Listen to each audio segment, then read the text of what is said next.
এই সেই মহান পথপ্রদর্শক যে কিয়ামতের পূর্বে জুলুম দূর করে ইনসাফ প্রতিষ্ঠা করবে পুরো বিশ্বে।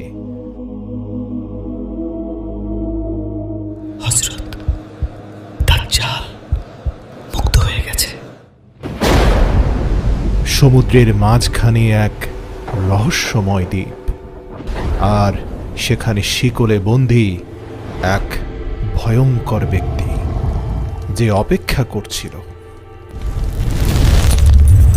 রাসূলুল্লাহ সাল্লাল্লাহু আলাইহি ওয়াসাল্লাম বলেছেন, তার ফিতনা হবে দুনিয়ার সবচেয়ে বড় পরীক্ষা।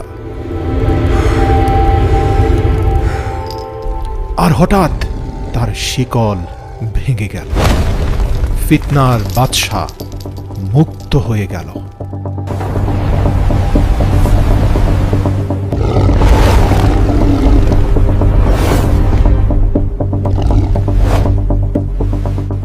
সেই দ্বীপ থেকে মুক্ত হওয়া ভয়ঙ্কর ফিতনা সমুদ্রের ঢেউয়ের মতো গোটা পৃথিবীতে ছড়িয়ে পড়ল।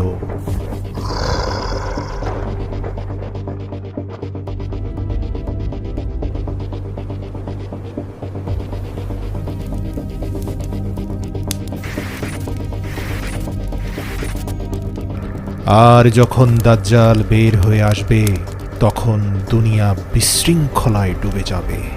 যুদ্ধ, হত্যা আর ফিতনা সবখানে ছড়িয়ে পড়বে। আমি তোমাদের রব, আমার হাতেই আছে জান্নাত আর জাহান্নাম। তোমরা যা দেখতে চাইবে আমি এখনই তোমাদের তা দেখাতে পারি। তারপর সে নিজেই নিজেকে রব বলে ঘোষণা করল।